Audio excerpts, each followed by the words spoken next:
se hace muy difícil poder sostenerse trabajando, aunque sea de modo parcial, en este tipo de emprendimientos. Entonces, por un tiempo, y a propósito también de un accidente que sufrimos hace unos 5 meses, que fue el incendio de toda la estructura de una pequeña empresa familiar que tenemos, bueno, tuve que suspender todas mis actividades cuando había arrancado, digamos, relanzado la página el año pasado y a principios de este con un cierto entusiasmo. Y bueno, Dios dispuso que la cosa se detuviera de nuevo. Y aprovecho la invitación de Sofía para, bueno, mostrarme un poquito para que se acuerden de mí. Tal cual, el día que nació esta página, Regine, yo se los conté en un posteo, fue el día que hubo un incendio en el gallinero de casa. Papá tiene un emprendimiento agrícola que va creciendo. Avícola, particularmente. Avícola, perdón, Avícola, sí, de pollos, cría pollos de campo y vende huevos. Y bueno, ahora está enfocado más que nada en eso, que es mucho trabajo, mucho, ya la verdad que lo veo día a día. Él y mi hermano trabajan un montón. Pero bueno, era una manera de traerlo también un poco a los temas que él realmente sabe un montón y aclarar algunas dudas con respecto a estos últimos dichos del Papa Francisco que causaron tanta polémica. Acá nos están pasando que vamos a cenar. No, en realidad que no se me escucha bien, me dicen. No, yo leí papa y dije, vamos a cenar papa, listo. Más fuerte. Sí, tengo un tono de voz un poco bajo. Ok, bueno, vieron que es todo muy casero, esto muy familiar. Bueno, la semana pasada hubo bastante polémica en las redes. Yo, la verdad que no suelo tratar temas de religión, salvo que estén intrínsecamente mezclados con la historia, que sea un trasfondo histórico, pero bueno, me pareció que era una oportunidad para tratar este tema porque vi mucha confusión en las redes. Y la confusión un poco se debe a que falta, ¿cómo decirlo?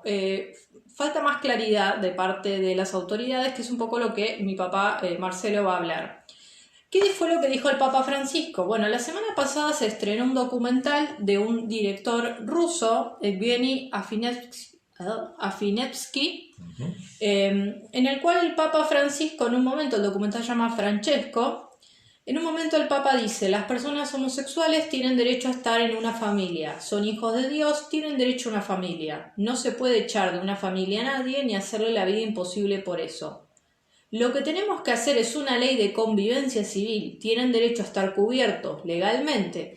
Yo defendí eso, dice el Papa, haciendo referencia a sus años como cardenal primado de Buenos Aires, de Argentina, obispo de Buenos Aires. Estos dichos obviamente causaron mucho revuelo, es un tema bastante polémico en estos tiempos, y lo que vamos a hablar hoy no es exactamente el tema de la homosexualidad, cómo la trata la Iglesia, qué dice la Iglesia de eso, sino que vamos a enfocar en el magisterio. ¿Qué dice la Iglesia acerca del magisterio del Papa? Cuando el Papa habla, es cátedra, cuando no, qué se tiene que tomar como verdad infalible, cuando no, y en eso le voy a dar la palabra a Marcelo para que nos vaya contando un poco cómo es el asunto. Sí, tal cual como dice Sofía, el tema acá es que se ha producido un escándalo de carácter moral, digamos, por estos dichos de Francisco, por un lado, y también ha puesto a mucha gente en el dilema de si el Papa dice estas cosas, entonces no se entiende bien, no hay coherencia en el magisterio, qué valor tiene esto que dice. Bueno, tenemos que hablar del magisterio en principio y entender qué es el magisterio, qué valor tiene, cuáles son los tipos de magisterio, y luego en ese contexto valorar lo que ha dicho Francisco, no ya desde el punto de vista de la coherencia con el magisterio precedente, que inevitablemente no coinciden, eso no hace falta mucha investigación, pero sí, sobre todo, ver qué importancia como documento de la Iglesia, como documento del magisterio tiene esa afirmación. Este es el punto. Eso es lo que vamos a tratar hoy, que quede claro exactamente cuando el Papa habla y realmente es una verdad infalible y cuando no, cuando es una opinión personal de él, como cualquier persona puede opinar de cualquier tema. Exactamente.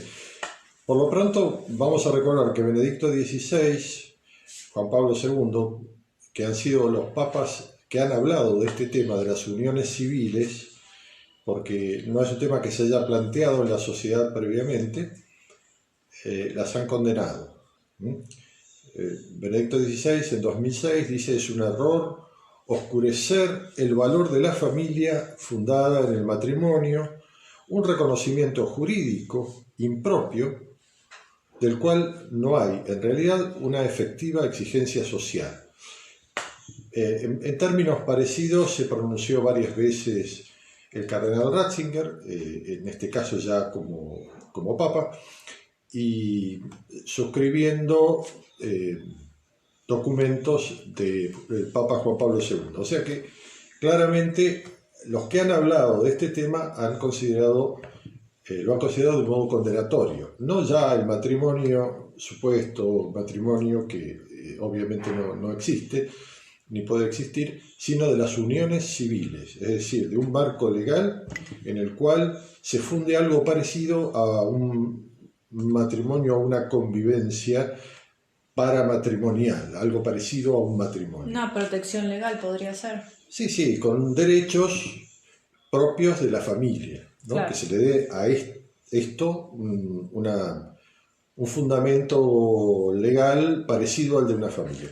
Claro. Pero vamos a hablar primero, si me permitís, ¿sí? Sofía, adelante, de lo que es el magisterio. Y para eso tenemos que remitirnos primero a lo que se llaman las reglas de la fe. Esto es muy importante porque hay mucha confusión en la Iglesia Católica. ¿Por qué no se enseña la doctrina? Las reglas de la fe son aquellas fuentes por las cuales tenemos la revelación. La primera fuente de revelación, a la que se llama regla remota, es Dios. O sea, Dios nos dice cómo son las cosas, cómo debemos actuar, y no se necesita ninguna justificación, ninguna prueba, porque Dios es quien nos creó y quien nos redimió, de modo que, y además es omnisciente y además no puede equivocarse, no puede errar, no puede mentir. Entonces lo que Dios reveló es la verdad. Ahora bien, en la tierra, a partir de la fundación de la Iglesia, se genera una institución divino-humana cuya cabeza es Cristo y cuya cabeza en la tierra es el Papa, es el vicario de Cristo en la tierra. La revelación de Dios nos llega entonces a través de las Sagradas Escrituras, que todos sabemos de qué se trata, de la tradición, que no todos sabemos o saben de qué se trata. La tradición es todo aquello que reveló nuestro Señor, que nos llegó a través de los apóstoles, es tradición apostólica, pero que no está escrita, sino que se ha transmitido de forma oral. Hasta los apóstoles, los padres de la Iglesia. Hasta la actualidad. Y hasta la actualidad de manera oral. Sí. Y tiene tanta validez como las Sagradas Escrituras. Absolutamente, sí. Tanto las Sagradas Escrituras como la tradición se las llama reglas remotas de fe. No es Dios, sino a través de estas dos fuentes que se interpreta o se testimonia lo que dice Dios. Ahora bien, estas dos fuentes, las Sagradas Escrituras y la tradición, dije remotas, reglas próximas de fe, quise decir. Estas dos no están encarnadas en personas, sino que constituyen textos o bien sencillamente lo que se transmite de generación en generación. Y se necesita una tercera regla que interprete ambas, porque la mera lectura de las Sagradas Escrituras con interpretación libre es lo que llamamos el protestantismo, ¿no? Sola Escritura, yo leo la Biblia e interpreto lo que me parece que dice. Bueno, el resultado de eso, como todos sabemos, son miles, millones de sectas protestantes. Entonces la Iglesia para eso tomó el recaudo de que fuera el vicario de Cristo, cabeza de la Iglesia quien tuviera la última palabra en la interpretación de la validez de la tradición, digamos, en qué consiste la tradición, qué es de tradición, y también de la interpretación de las Sagradas Escrituras. Esto es el precedente inmediato del magisterio, porque justamente el magisterio es eso, es la tercera regla próxima de fe, encarnada en la persona, principalmente del Papa y del colegio apostólico o sus sucesores, o sea, los obispos. Claro, yo lo que te iba a hacer, está perfecto, una acotación, es que pasándolo un poco a la historia, recordemos que hay muchísimos concilios donde se ha definido partes de la escritura que quizás no estaban tan claras. No es que Dios no sea claro, es que el hombre no tiene que interpretar aquello que Dios ha inspirado a los evangelistas y a diferentes profetas. Entonces la Iglesia en ese sentido es la que sale a decir cómo se debe interpretar, la exégesis, cómo se debe interpretar cada página de la Biblia. Recuerden el posteo que hice hace varios meses sobre el tema de Galileo, cómo era todo partido de un problema de interpretación bíblica. O sea, puede llegar a ser muy grave eso. En general, el protestantismo lo que hace es permitir que apoyar que cada individuo interprete libremente la Biblia, con lo cual se crean millones de ramas diferentes, porque cada uno interpreta como quiere, obviamente, cada persona es diferente. Como le parece, ¿no? Como le parece. En cambio, el magisterio de la Iglesia es uniforme, o debería ser uniforme, porque lo es. Lo es, sí. lo es, porque es lo que marca cómo debemos pensar los católicos, realmente las reglas. Y esto no es un capricho del Papa del momento, esto se llega a través de estudios de los obispos, de los cardenales, de los expertos, y el Papa es como que le da validez a esos estudios. O sea, no es un capricho personal del Papa del momento que le toca vivir. De todos modos, te hago una acotación. Si bien el Papa se informa y cuando va a definir una doctrina y ejercer el magisterio que se llama extraordinario, no necesita el permiso de la Iglesia. Ajá. No necesita que la Iglesia lo autorice. Y no se basa, toda la información humana, la ciencia y demás, le sirven de base, de sustento, pero es por la autoridad y por el carisma propio del Papa que él puede definir infaliblemente. Eso es justo lo que tenemos que hablar. Te dejo seguir a vos. Sí, el valor del magisterio, entonces, una cosa que no generó demasiado problema hasta, diríamos, los tiempos modernos, porque no se daba, digamos, el liberalismo dentro de la Iglesia, que es esta cosa de decir, acepto esta parte de lo que dice el magisterio, pero esta otra no me gusta.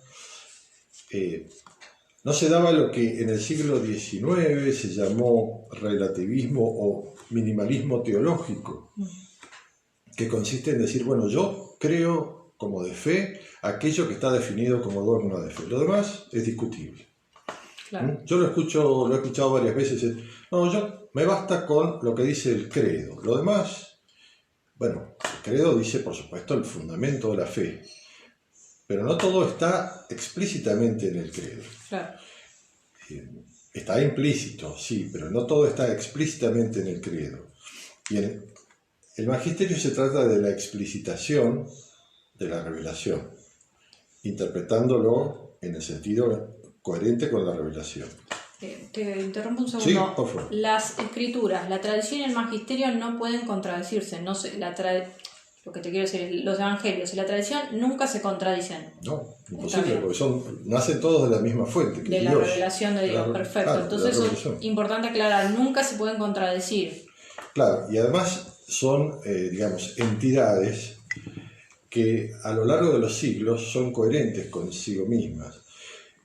Por ejemplo, la tradición, cuya definición más acabada la dio San Vicente de Lérins en esta obra que se llama El Conmoritorio, dice que la tradición es lo que se ha creído siempre en toda la Iglesia durante todos los tiempos y lo que han creído todos. Naturalmente ese todos implica todos los que han sido fieles a la fe católica. porque ya desde los primeros tiempos ha habido gente que se ha apartado de la doctrina. Claro, las famosas herejías, Las herejías, los cismas y demás. El apartarse de la fe, por ejemplo, una herejía, un cisma, no entra dentro de la definición de lo que ha creído la Iglesia siempre. Lo que ha creído la Iglesia siempre es coherente hasta el día de hoy. Perfecto. En que parece que la Iglesia dijera cosas distintas de las que decía antes. O por lo menos muchos miembros de la Iglesia, de la jerarquía, las dicen. Perfecto. Entonces, a propósito de este tema del minimalismo teológico, decía, bueno, a ver, yo solamente puedo adherir a lo que el Papa me dice por medio de una definición dogmática solemne y lo demás lo puedo poner en cuestión. Es que un teólogo alemán, jesuita, escribió, como todo alemán, un enorme tratado, varios, haciendo distinciones sobre en qué consistía el magisterio y cuáles eran no los niveles, porque el magisterio es uniforme, sino digamos, los estilos o quienes ejercen el magisterio, cómo lo ejercen. Primera cosa, el magisterio lo ejerce el Papa y los obispos. Segunda cosa, el magisterio es siempre infalible. Siempre. Importante. Lo que él hizo fue distinguir entre el magisterio extraordinario y el magisterio ordinario, términos que él inventó, digamos así, y que después la Iglesia consagró asumiéndolos en los propios documentos del magisterio. Entonces, en el siglo XIX, ya Pío IX y sus sucesores, entiendo que ya en el Vaticano I, se pone el fundamento de esta terminología, lo que es el magisterio extraordinario, no sé si me como No, estamos bien. Que lo ejerce exclusivamente el Papa, por medio de definiciones dogmáticas, o bien el Papa con los obispos en concilio ecuménico, con su autoridad corroborando, claro, porque no hay ningún concilio válido si el Papa no lo corrobora. Tal cual, si no sería un conciliábulo. Sí, un conciliábulo, un falso concilio. Claro. ¿No? Por eso, cuando se proponen ahí concilios para corregir tal cosa o tal otra, sin el Papa no hay concilio posible. No es válido. No. Entonces se establece que el Papa tiene la potestad, y aquí interviene la definición de la infalibilidad pontificia, tiene la potestad de definir de un modo solemne y permanente y reformable verdades de fe. Sí. No significa que esas verdades no existieran antes, sino que explícitamente el Papa, por algún motivo, ha considerado necesario definirlas. Por ejemplo, la Inmaculada Concepción, que fue uno de los dogmas definidos en el siglo XIX, el otro fue el dogma de la infalibilidad pontificia, justamente este. La Asunción también. La Asunción fue el único dogma definido durante el siglo XX por el Papa Pío XII. Claro, exactamente. En el siglo XX, los términos magisterio ordinario y extraordinario cambian un poquito, confunden un poco. La gente se confunde y tal vez haya como una especie de equivocidad en el uso que se hace de los términos,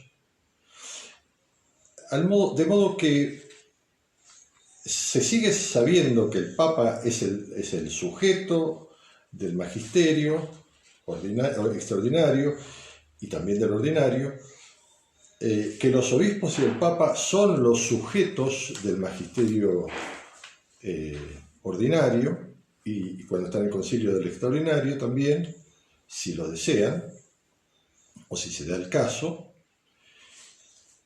y que ambos magisterios son infalibles. Pero se introduce una pequeña variante, y es que se empieza a considerar o a hablar del magisterio ordinario como no infalible. Entonces, para aclarar la cuestión, en el siglo XX se habla del magisterio extraordinario, es decir, el que ejerce el Papa, como infalible, y se empieza a hablar de un magisterio ordinario que no es infalible, pero que sin embargo nos obliga. Esto lo dice Pío XII en la encíclica Humani Generis, que tenemos que prestar obsequiosa o religiosa aquiescencia o asentimiento religioso a lo que dicen los papas, por ejemplo, en las encíclicas, que son documentos formales bastante solemnes, claro, de materia doctrinal. Pero que no todas esas cosas son infalibles. Allí empieza la confusión y muchos católicos empiezan a volver a esta cuestión que habíamos dicho antes del minimalismo teológico, de que, bueno, está bien, yo estoy obligado a aceptar lo que dice la encíclica, pero no tengo por qué creer que sea de fe. Y ahí se confunde lo que es el magisterio ordinario con el magisterio universal. Dirán ustedes, qué lío. El magisterio universal sí es infalible, como decíamos en el siglo XIX, porque es lo que ha dicho la Iglesia siempre en todo momento, es decir, es el magisterio tradicional. Y en el siglo XX se hace esta distinción porque cuando se habla de magisterio ordinario, no infalible, no se está hablando del magisterio universal, se está hablando de esa transmisión oral de los obispos, que puede estar o no documentada, pero que no necesariamente está respaldada por lo que ha creído la Iglesia siempre.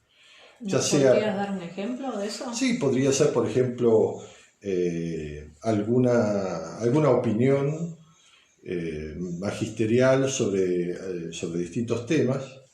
Recuerden ustedes que el magisterio solamente se ocupa de fe y moral. Eso es importante, tenerlo en cuenta. No solamente en la definición, sino también en el tratamiento de los distintos temas. Ahora bien, si bien el objetivo es la fe y la moral, hay que hacer una cantidad de consideraciones, porque esa fe y esa moral están comprometidas en circunstancias históricas, concretas. Entonces, a veces se produce en el ejercicio de esa enseñanza, se producen algunas afirmaciones que no necesariamente están,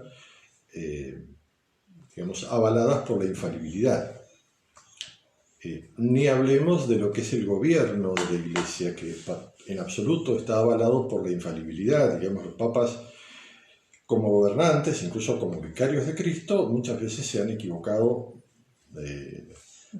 casi todos, ellos se han equivocado en tales o cuales aspectos, al tomar medidas, al confiar en determinadas cosas, al no advertir sobre algunos peligros.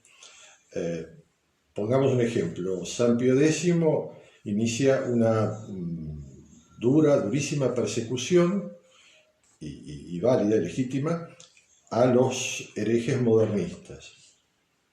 Benedicto XV considera que esa persecución es un poco excesiva, que como que se han cometido injusticias y demás, y entonces cesa, digamos, la vigilancia sobre los seminarios, sobre la doctrina, y allí el modernismo, que había agachado la cabeza y que estaba bastante golpeado, empieza a renacer y a volver a infiltrarse en los seminarios y demás. A pesar de que San Pío X había hecho una encíclica en contra del modernismo. Y que Benedicto XV, naturalmente, estaba de acuerdo, pero no estaba de acuerdo en el aspecto práctico. Político, claro, práctico. Sí, prudencial. Entonces, allí no hay una infalibilidad. Pío XI, por ejemplo, tardó muchísimo tiempo en condenar el comunismo. Y durante ese tiempo, bueno, hasta tuvo, digamos, como una cierta colaboración con el gobierno soviético, porque engañado le decían que en realidad se podía llegar a un acuerdo, que no iba a haber más persecución religiosa. En fin, todo esto se hizo a través de un sacerdote francés que logró engañarlo durante muchísimo tiempo, hasta que, bueno, se dio cuenta finalmente y lo condenó. Claro, como pasó con la Acción Francesa, los cristeros. También fue condenada la Acción Francesa en un documento que luego fue, digamos, de algún modo derogado por Pío XII, ¿no? Por su sucesor, y porque realmente estaba basado en informaciones erróneas. Claro. Entonces, se entiende entonces en qué sentido el Papa es infalible, en qué sentido el magisterio puede ser infalible, porque es coherente con toda su historia, con sus fuentes, con la revelación, con la Sagrada Escritura, con la tradición. Pero en la circunstancia concreta, sencillamente alguna decisión prudencial o algún tipo de apreciación del sumo pontífice, de los obispos, en materia que no es exactamente doctrinal, se descamina, ¿no? Y ahí empiezan las dudas, las dificultades.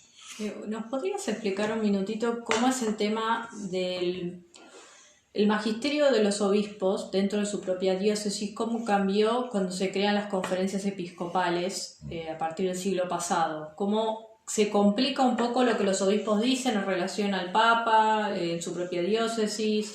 Sí, la cuestión comienza en realidad cuando se crean las conferencias episcopales con el propósito de que los obispos estén más coordinados entre sí, los obispos que pertenecen a una región, a un país. Las crea Pío XII, ¿no?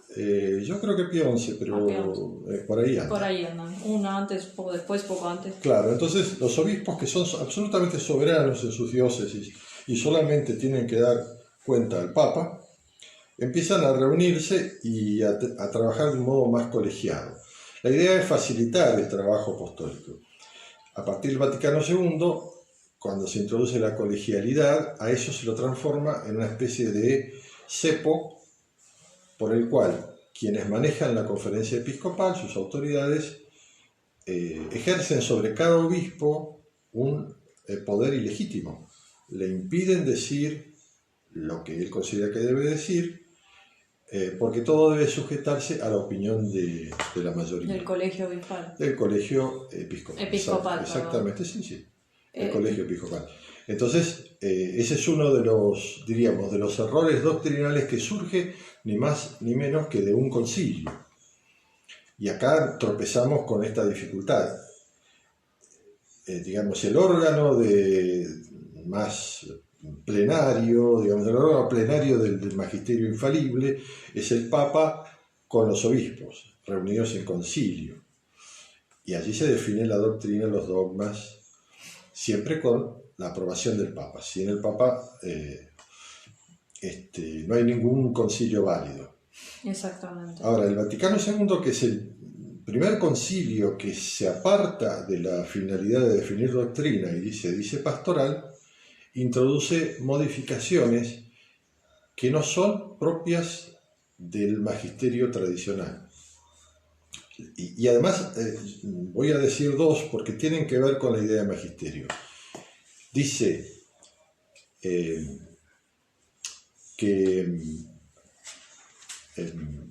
perdón. Acá, ¿dónde tengo el apunte? Vaticano Acá II. está, sí, gracias. Dice que existe, en realidad suprimen la expresión tradición y la reemplazan por una frase, tradición viva. La tradición viva no es lo mismo que la tradición, aparentemente. Es bastante ambigua la frase. Claro, parece que la otra tradición hubiera sido algo muerto. Claro. Y el magisterio deja de ser ordinario o extraordinario y pasa a ser el magisterio auténtico. Como si hubiese, digamos, una diferencia, no una coherencia real entre lo que ha dicho la Iglesia siempre y lo que debería seguir diciendo a través de sus pastores. Entonces allí hay como una colisión entre lo que la Iglesia sostenía y algunas cosas que empieza a sostener, por ejemplo, sobre la libertad religiosa, y mucha gente se aferra a lo que dice esa concepción de la libertad religiosa del Vaticano II como algo sólido, coherente, Claro. por la sencilla razón de que dice la doctrina que ningún concilio presidido por un papa y avalado por un papa puede cometer un error doctrinal. Claro, pero ellos no tenían la intención de ser un concilio Bueno, ese es el primer dogmático. punto. Es el primer punto. Es un concilio que se quita autoridad inmediatamente. Claro, pastoral, es diferente. Se llama pastoral, Que en exactamente. realidad no había pasado nunca, ¿no? La No, primera no, vez no. que un Primera vez, concilio... una vez que un concilio se define como pastoral. Claro. Por lo menos un concilio ecuménico. Y por ejemplo, del Vaticano II habla en favor, y hoy en día es doctrina común, ¿no? El Papa Francisco lo dice permanentemente, todos tenemos el mismo Dios, todas las religiones llevan a la salvación. Y fíjense lo que les leo muy rápidamente, esto lo decía Pío IX en un documento en el que condenaba proposiciones heréticas. Heréticas se dice de aquellas cosas que se apartan de la ortodoxia de la Iglesia, de la doctrina que sostiene la Iglesia desde su fundador. Por ejemplo, la proposición 15 dice: todo hombre es libre en abrazar y profesar la religión que, guiado por la luz de la razón, o sea, porque a él le parece, tuviere por verdadera. O sea, cada uno puede elegir la religión que quiera. Esto lo condena como falso. Claro, esto que tengamos en cuenta que lo condena. Los hombres pueden encontrar en el culto de cualquier religión el camino de la salvación eterna y alcanzar la eterna salvación. Entonces podemos ser cualquier cosa, bandas, ortodoxos, ateos, podemos rendir culto a los árboles, y en todos ellos nos podemos salvar. Esto está condenado, está en el Denzinger, en el punto 1716, del Denzinger anterior, no del nuevo que ha cambiado la numeración. Y por último, ¿no? Para no alargar, dice: por lo menos deben tenerse fundadas esperanzas acerca de que la eterna salvación de todos aquellos que no se hallan de modo alguno en la verdadera Iglesia de Cristo, de todos aquellos que no se hallan en modo alguno en la verdadera Iglesia de Cristo. Ahí termina la frase. O sea, debemos tener fundadas esperanzas de que se va a salvar cualquiera. Así, no sé, rinda culto a Satanás. Claro, otro error condenado. Entonces, todo esto es la condenación de actos realizados por protagonistas, por sujetos del magisterio. El Papa, cardenales, obispos, por ejemplo, en las reuniones de Asís. ¿Cómo es posible que eso entonces sea un acto magisterial? Si está contradiciendo magisterio formal dogmático, además. Esto que les voy a mostrar acá, y disculpen el estado del libro, es otra obra de un alemán. Los alemanes son muy pacientes y muy eficientes para recopilar. Después de la definición de la infalibilidad pontificia, este señor Denzinger, que creo que era sacerdote, repasa todos los documentos de la Iglesia y le aplica los criterios de infalibilidad de la definición del Vaticano I. ¿Nos podés recordar? Sí, por supuesto, son tres.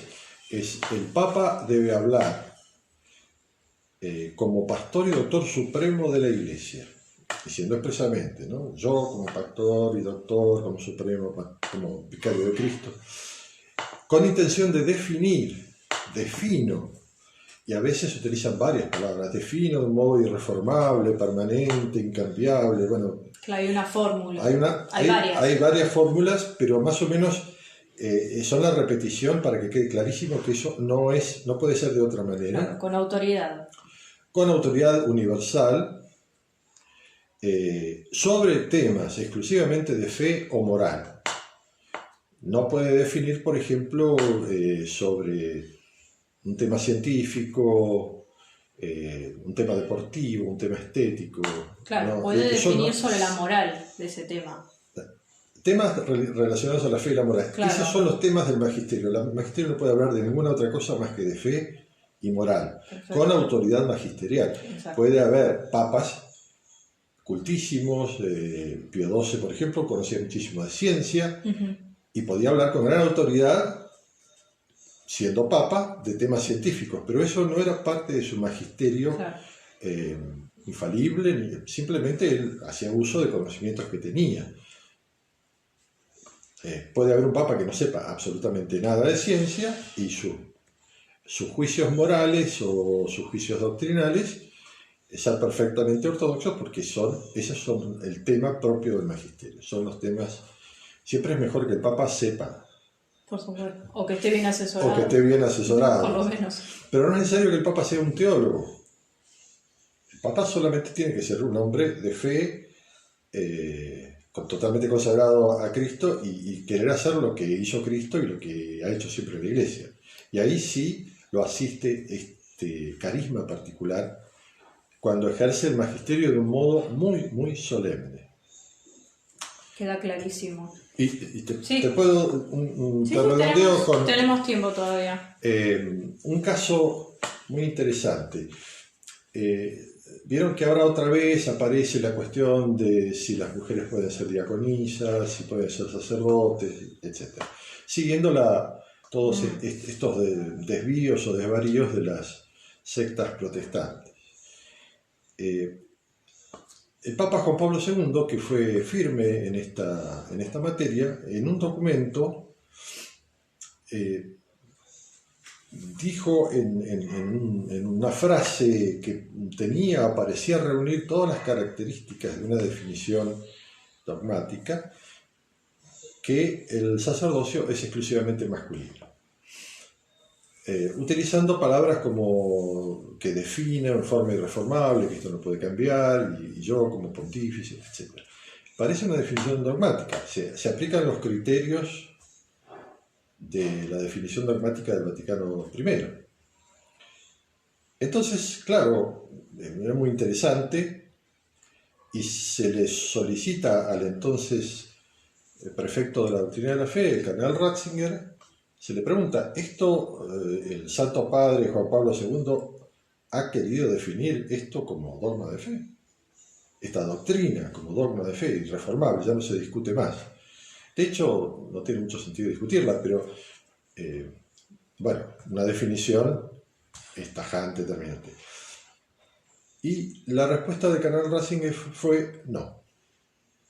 Y ahí creo que puedo hilar con una parte que me faltó de las condiciones de infalibilidad. Dale. Tiene que haber intención de definir. Totalmente. Entonces, si el Papa dice una cosa, pero no tiene la intención de que eso sea definido como doctrina permanente y absoluta, no se encuadra dentro de los criterios de infalibilidad. Exactamente. Así que, bueno, lo que dijo Francisco constituye una opinión dicha sin ninguna solemnidad, en algo dicho para ser publicado como parte de un documental. Contradice las pocas manifestaciones explícitas en contra de eso, de ese instituto llamado Unión Civil, que como dijimos no tiene más condenas porque no existía ni siquiera la idea de hacer algo así, claro, hace, no sé, 40 años, ¿no? Desde Pablo VI. No, yo creo que Pablo II. Sí, las cosas empezaron más o menos por ese lado en el mundo, claro, a partir del gobierno de Juan Pablo II, y ahí es que él empezó a decir esto no puede ser, esto es contrario a la moral, va contra el derecho natural, bueno, no, de ninguna manera. Lo dejó muy claro. Lo dejó claro, sí, perfecto, como dejó claras otras cosas y no tan claras muchas otras, claro. Claro, era un tema que antes no se trataba porque sencillamente no existía la preocupación. Es como si hoy en día habláramos del uso de las redes sociales. Pío XII habló de la televisión, habló de la radio, creo que también. Sí, claro. Porque aparecían en su momento. Primero la radio, después la televisión, el cine. Claro, el cine, pero no, obviamente un papa actual hablaría de las redes sociales. San Pío X podría haber hablado del cine, porque ya existía, pero claro, no era el fenómeno. Pero León XIII o no sé, o Pío IX no podía hablar ni del cine, ni de la radio, ni de la televisión, porque no existía. No, sencillamente entonces, no. Los desafíos morales que tienen estos nuevos medios no interpelan, como se dice ahora, la intervención del magisterio, porque ¿cómo vamos a hablar de algo que no existe? Claro, entonces en este sentido... Solamente en el Senado argentino, o sea, aprueban una ley de una vacuna que no existe, pero tema, sí, normalmente polémico. se hablan de las cosas que sí ya existen. Totalmente. Por eso los documentos que tenemos sobre este tema son todos postconciliares. Juan Pablo II, Benedicto XVI y bueno, ahora Francisco. Lo que te iba a preguntar era, ¿cuáles son los problemas, ya que dijimos que el Papa Francisco dijo esto en un documental, como medio una charla de café podría ser? ¿Cuáles son los problemas de que los papas hoy en día den tantas charlas, conferencias de prensa, documentales, declaraciones, que la gente se confunde tanto? Porque parece que la opinión del Papa es infalible, es parte del magisterio y en realidad podría ser yo hablando una cámara.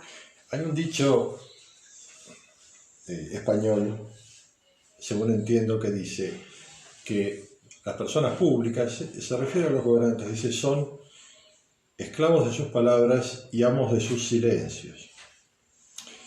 Los papas normalmente han hablado poco, porque cuanto más se habla, más probabilidad hay de equivocarse. Y no es lo mismo que me equivoque yo, que tendré que salir a pedir disculpas, o alguien me dirá, mira, te equivocaste, y tendré que reconocerlo, a que se equivoque un obispo o un papa. Claramente es muchísimo más grave. Más cuando la función tanto del obispo como del papa es la de ser doctor de la fe. Ellos son los maestros, los doctores de la fe, los que nos tienen que enseñar en qué consiste la fe y cuáles son las reglas de conducta moral. Claro, por eso el silencio. Entonces, el silencio y las palabras. El silencio para no hablar mucho y las palabras para que sean valoradas, pensadas, medidas y tengan esa contundencia que tenían las palabras de los papas de otros tiempos. En esto tenemos que decir que Pío XII tenía, quizás él haya introducido un poco el hábito de hablar permanentemente. Él pronunciaba discursos todo el tiempo, documentos, encíclicas. Pero era muy puntilloso en lo que decía. Era un hombre extraordinario. De hecho, muy murió un poco agotado por este trabajo. Te recomiendo que lean la vida de él. Porque sí, es asombrosa la prudencia con que manejaba cada documento, cómo se informaba. Se informaba de los temas científicos, de los temas técnicos. Hacía un discurso, por ejemplo, digamos, a las parteras, ¿no? a las parteras de su momento, a las comadronas, sí. y estaba perfectamente al tanto de todas las prácticas y más, y les hablaba a los pescadores, a los carniceros, a esto y lo otro. Bueno, ese carisma particular de Pío XII no lo tiene cualquiera. No es que el próximo papa pueda hablar todo eso con la misma fluidez, certeza, exactitud doctrinal. Uh-huh. Y a información correcta. Entonces, y el otro papa muy hablador fue Juan Pablo II, y además con un larguísimo pontificado. Claro. Y entonces a lo largo de todos esos discursos y más, hay mucho gris. Ese es el problema. Y algunos rojos también. Pero ese es el problema de la ambigüedad. Se pierde importancia la palabra. La gente todo el tiempo... Antes hablaba el Papa, recuerdo cuando yo era chico, hablaba el Papa, yo nací bajo el reinado de Pío XII. Finales, sí. Pero hablaba el Papa y la gente iba al diario parroquial a ver qué dijo el Papa. Claro. Ahora es como que... Claro, es un mal... Los medios laicos hacen más bulla con lo que dice el Papa que los propios medios católicos. Mismo el Papa dice... Incluso creo que es un mal que le pasa a todos los políticos, lo vemos en nuestro presidente, lo vemos en mucha gente, o sea, hablar, en un momento evidentemente uno se va a equivocar. Quizás también el tema del silencio cuando es el momento de hablar, o sea, no equilibran, no son prudentes en el uso del silencio y las palabras. Claro, uno desearía, por ejemplo, que Francisco diga algo sobre los incendios de iglesias que están ocurriendo. En Chile, claro. En Chile, en Francia, en muchos lados, sobre la persecución de los cristianos. Y no, en cambio, digamos, tiene palabras permanentes con otros temas que son... Los inmigrantes. Sí, que como mínimo son discutibles y no son materia del magisterio. Claro.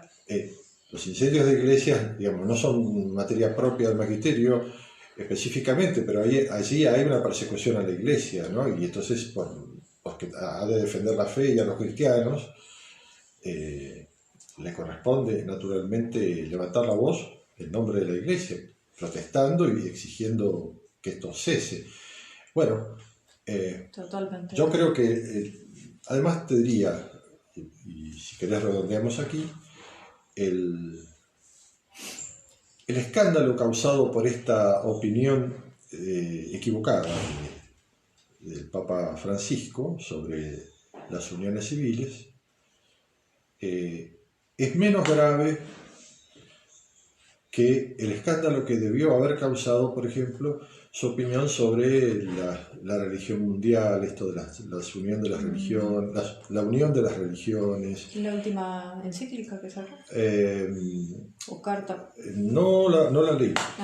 Pero, por ejemplo, cuando hizo la visita a Abu Dhabi y bueno, ahí se unió a esta iniciativa de hacer la sede de las tres religiones mosaicas o las tres religiones bíblicas, sí, mosaicas en realidad. Claro, de origen. Que de alguna manera toman su origen en Moisés. Bueno, esto es mucho más escandaloso porque, como dijimos acá, Pío IX condena expresamente eso que dice que él considera un bien, ¿no? Que todas las religiones, etc. No, acá dice no nos podemos salvar en cualquier religión. Es más, nos vamos a condenar si no vamos a la verdadera iglesia. Claro, como antes me acuerdo cuando uno estudia los concilios, la definición era quien no crea, sea anatema, o sea, está fuera de la iglesia. Quedaba muy claro que... Claro, pero no se trata de... Y en eso también Francisco a veces ha usado expresiones que confunden. No se trata de que se echa de la iglesia a quien tiene una opinión heterodoxa, sino que quien tiene una opinión heterodoxa se va de la iglesia. Claro. Y la iglesia le llama la atención. Normalmente, históricamente esto fue así. La iglesia llama la atención en forma privada o semi-privada a quien opina públicamente de forma heterodoxa, le aclara las cosas, le dice que se rectifique. Si la persona no se rectifica, lo hace de modo público, y si de modo público persiste, entonces se aplica la sanción, que puede ser una excomunión. Claro. Ahora bien, la iglesia ejerce un poder disciplinario al excomulgarlo, pero en realidad constata que la persona se ha ido solo. Claro, ha querido salirse de la comunión de la iglesia.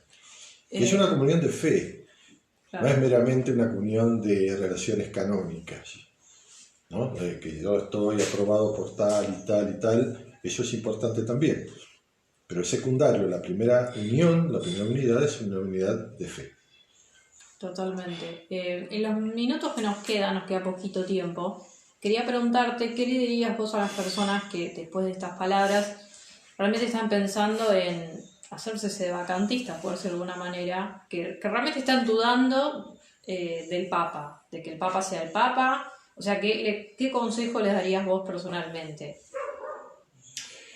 El sedevacantismo es como la otra cara de la papolatría. La papolatría, disculpen, son términos un poco brutales, pero creo que los tiempos son brutales.